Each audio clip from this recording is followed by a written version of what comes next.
cordial bienvenida al pueblo venezolano que nos sintoniza en este momento aquí en el espacio Diálogo de Saberes de su canal Vive Televisión.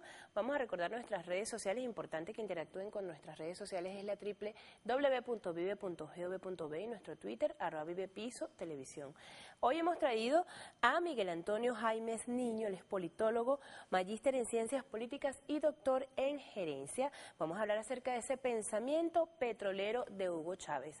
Recordemos que nuestro comandante supremo Hugo Chávez fue un visionario de el tema del petróleo acá en nuestro país, de su desarrollo, de su explotación. Bien, le doy la más cordial bienvenida al programa Diálogo de Saberes. Gracias.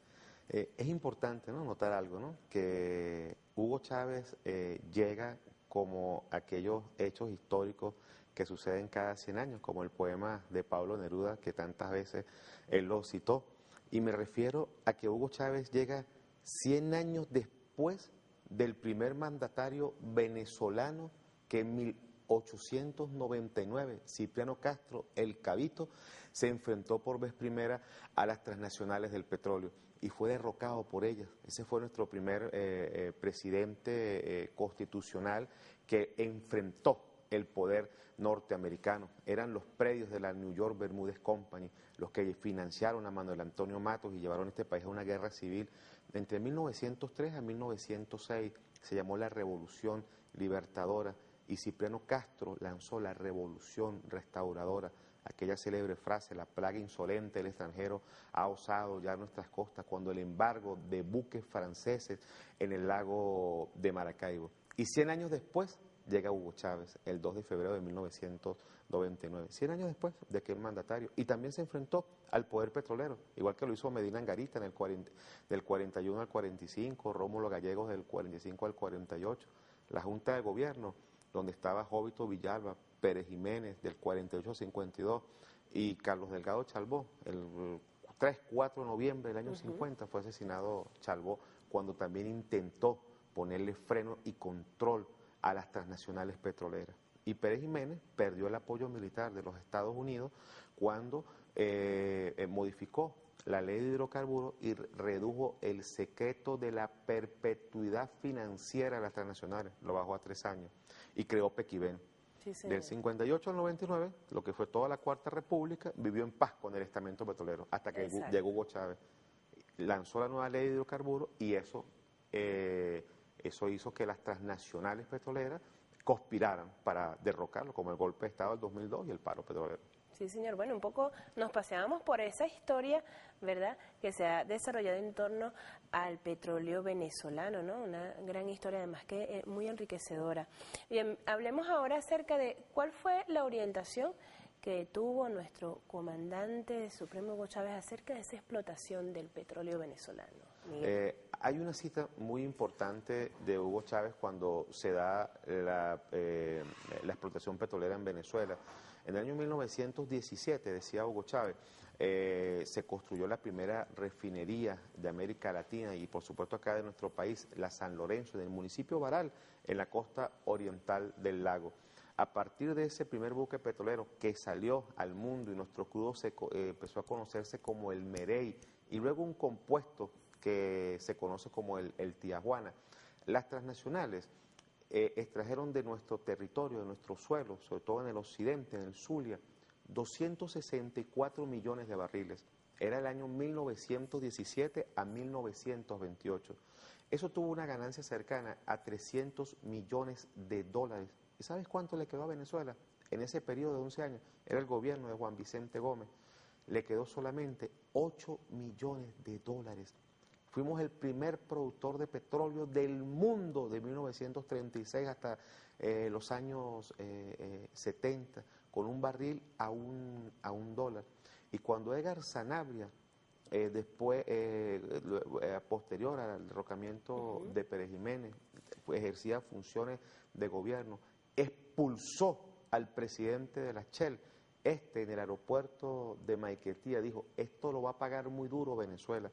Nuestro barril estaba en el orden de los $2.50 y los Estados Unidos, al igual que lo están haciendo ahora, lo redujeron al a $1, igual como están tratando de quebrar la economía mundial. Sí. Ese fue el pensamiento, bajo esa historia, bajo esa premisa, bajo esa preocupación, Hugo Chávez tomó el control y dijo, vamos a la cima de la industria petrolera.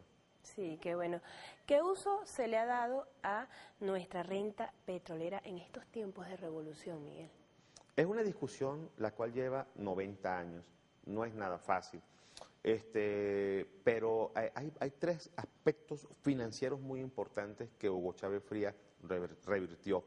El primero de ellos fue colocar el impuesto sobre la renta en su valor original, al 67%. Los recursos que Pecha recibe finanzas para el funcionamiento de los ministerios, de las misiones de nuestro país.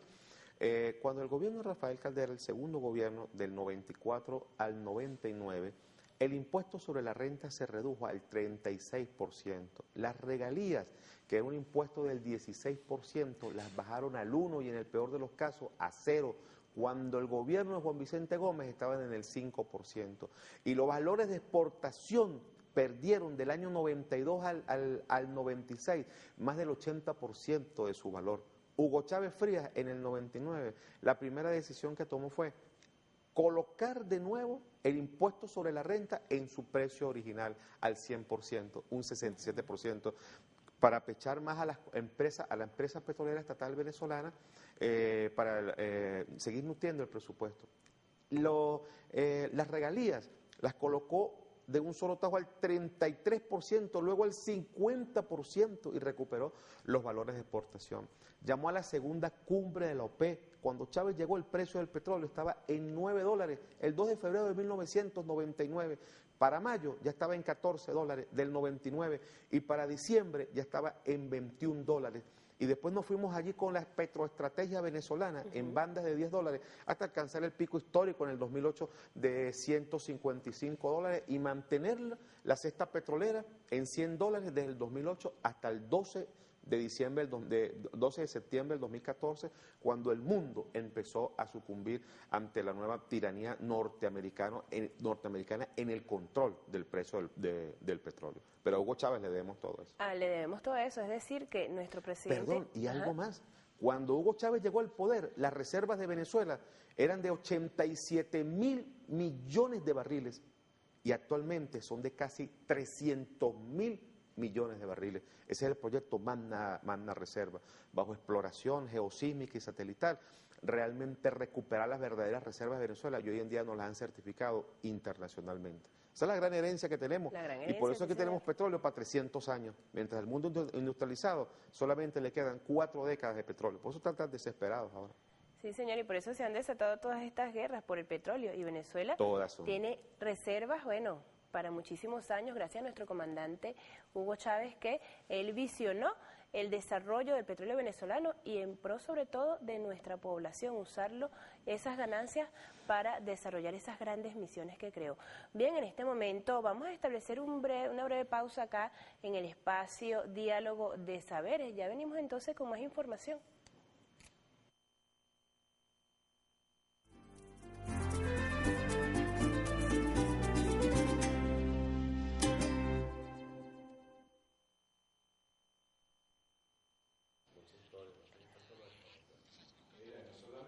Sí, sí, claro que sí, me faltaron los minerales.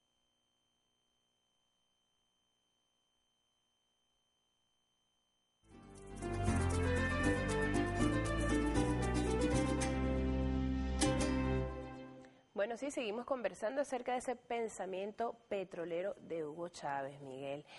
Quedamos con dos preguntitas al aire que son importantes y pertinentes realizar dentro de nuestro programa. Y es, ¿cómo ha sido ese esfuerzo para transformar a Venezuela rentista en una Venezuela productiva? Bueno, el primer factor de esto lo tenemos nosotros con las importantísimas alianzas que tenemos con muchos países. La más importante, en mi parecer, está con China, 1.355 millones de habitantes, y controla las 4 empresas petroleras más grandes del planeta, la Sinopec, CNCC China, y ha invertido con nosotros más de 48.000 millones de dólares. A partir de la experiencia venezolana, me atrevo a decir, hoy China está impulsando la nueva estrategia hacia Sudamérica y el Caribe. La reciente y exitosa cumbre de la CELAC China, donde asistió el presidente Nicolás Maduro, sacó una propuesta del asiático mayor hacia esta zona, que es la inversión para los próximos años de más de 250.000 millones de dólares. Pero la base de esa estrategia la ha dado Venezuela en estos 15 años de revolución, con la mesa de negociaciones y de acuerdos que tenemos con aquel país. Más de 400 convenios y acuerdos. Entonces, aparte de eso, el reconocimiento internacional y el posicionamiento, el cual incluso ha llevado a Venezuela a crear una zona de desarrollo, una de las más grandes del planeta. Me refiero a lo que está en el Plan de la Patria: Suramérica, el Caribe, refinería, Petrocaribe, Petrosur, Petroamérica, Banco de Petrocaribe, todo bajo la formidable alianza y la creación magnífica de aquella idea que un día generó Hugo Chávez Frías, que fue el ALBA. Luego se desarrolló más con el ALBA TCP, Tratado de Comercio de los Pueblos, que llegó enfrentándose al terrible poder norteamericano del ALCA. Es decir, que hoy en día la revolución bolivariana tiene una enormísima estrategia, y lo que le decía en la primera parte del programa, ese legado de Hugo Chávez para vencer el tema del rentista, que no es nada fácil. Nosotros somos la herencia del Tabarato, dame dos, vamos para Miami, dólares a 4.30. Esa fue la barrumbada petrolera del año 78, cuando el barril estaba en $2.50 y se fue a $18. Y se empezó a privatizar y todos los activos del país, el oro se entregaba internacionalmente y las empresas básicas se privatizaron y se vendió la CAMTV. Entonces, somos esa herencia.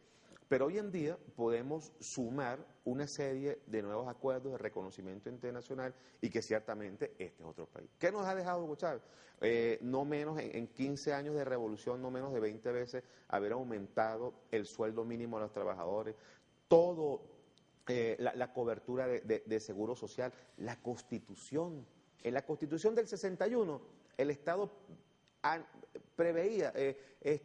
decidía qué venezolano era aceptado en los servicios de salud para darle una cobertura. Sí. En la nueva Constitución, en el 82, 83, 84, dice que todos tienen derecho a la salud.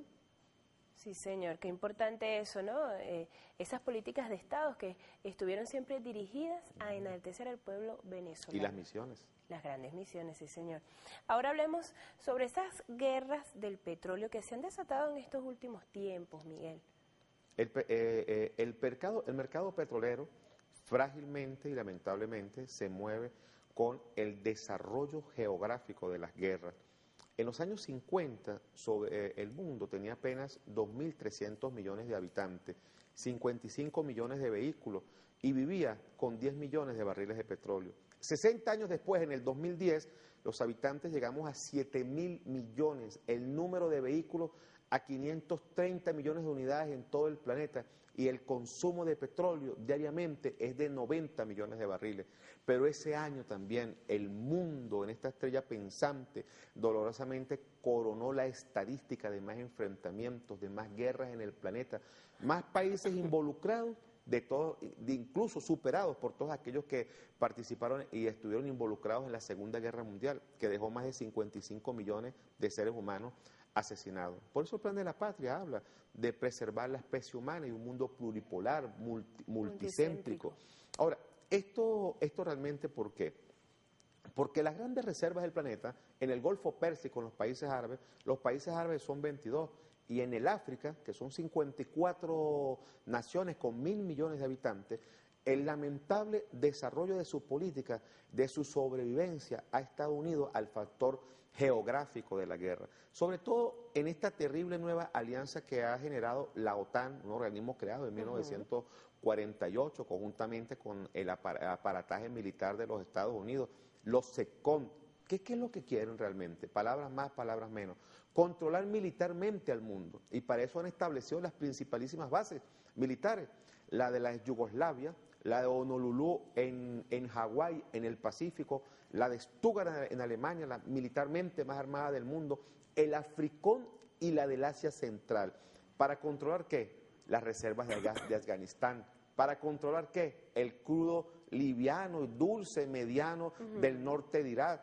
Controlar a Siria. ¿Por qué destruir a Siria? Porque está en la garganta del Mediterráneo y allí van a salir los principales poliductos que van del Mediterráneo, navega y llegas al Océano Atlántico y de allí a la costa norte de los Estados Unidos. No se equivocaba nuestro comandante supremo Hugo Chávez cuando decía que era el imperio, ese imperio que trata de expandirse por el mundo, sacando sus riquezas y también robando parte de la historia de esas naciones, ¿no, Miguel? El imperio ahora con la doctrina McCain, quien ha participado en no menos de 20 golpes y derrocamientos, de no menos de 20 mandatarios en la última década y media, incluyendo la conspiración que se hizo contra Hugo Chávez. La Cancillería McCain, que fue el rival republicano con Obama, han hecho una importantísima alianza y han vertido sobre el planeta una nueva forma de hacer política que va unida a los grupos terroristas.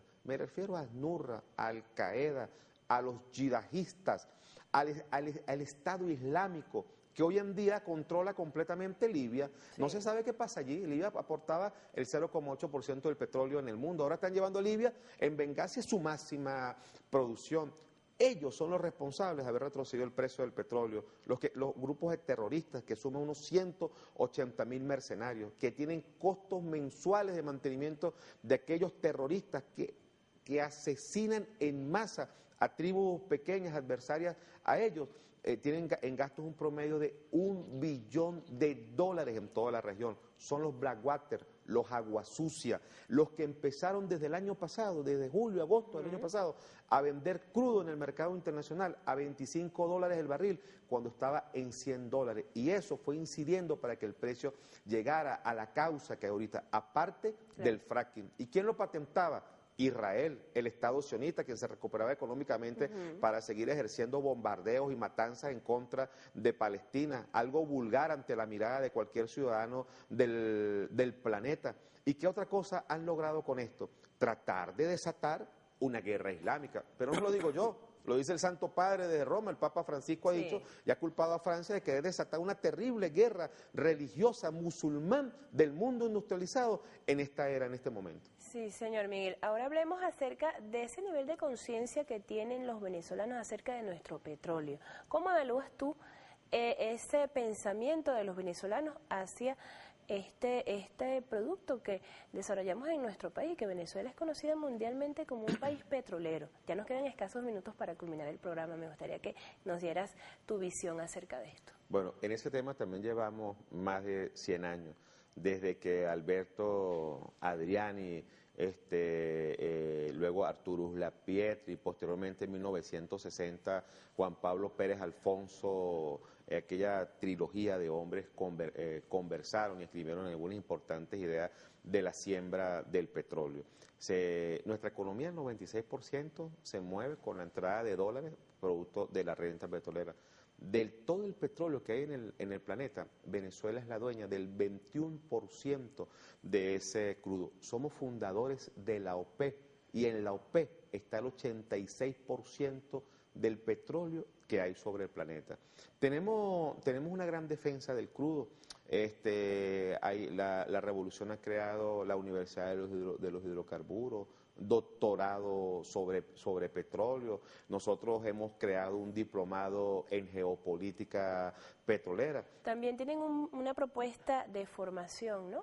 Sí, en el diplomado de geopolítica petrolera, incluso hemos creado una página web. Aprovecho la cuña aquí en Vive. Sí.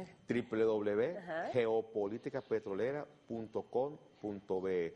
Y hoy en día sentimos que en este momento que el precio del crudo, algo tan importante, ha retrocedido, nosotros sentimos que hay una gran preocupación por este tema. Hay una gran generosidad sobre el tema petrolero. En los Andes, en Mérida, hemos tenido un importante apoyo con la gobernación. El gobernador Alexis Ramírez, vamos a montar allí un diplomado con los funcionarios de la administración pública. En Aragua también, con el gobernador Tare El Aizami.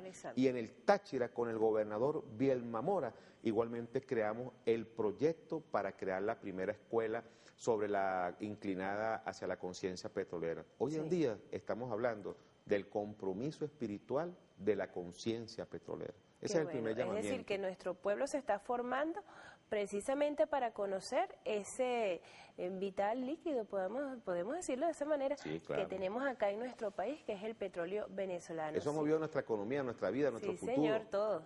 Ha movido la historia de nuestro país. La historia de nuestro país. Ha movido prácticamente la economía de nuestro país. La herencia de nuestro país está en el petróleo.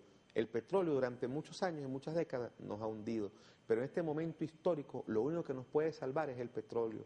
Y el repunte del rebote que va a tener, que nosotros analizamos, sea no mayor de inicios del segundo semestre de este año 2015, lo van a pagar muy caro las compañías transnacionales quienes se han encargado de querer llevar al fracaso a la economía de todo el planeta.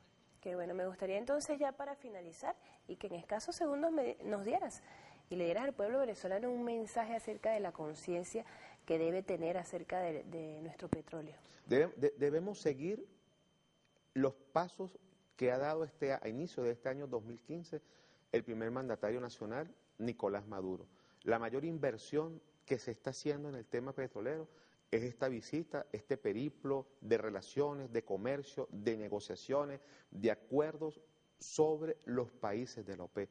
Debemos fortalecer a la OPEP, debemos tener un mayor conocimiento y convencimiento de lo que significa la geopolítica del petróleo. El planeta nunca antes estuvo tan amenazado por la política militar guerrerista norteamericana y de la OTAN, por el desespero de los hidrocarburos. Ellos saben que su reserva no les va a alcanzar más de tres décadas y media, mientras que aquí, en Venezuela, nuestras reservas actualmente nos darían una satisfacción de vida por más de 200 años. Y si vamos al factor de recobro, eso es un proceso ingenieril que está haciendo PDVSA. Casi 300.000 barriles de petróleo es el 20% de lo que se puede extraer.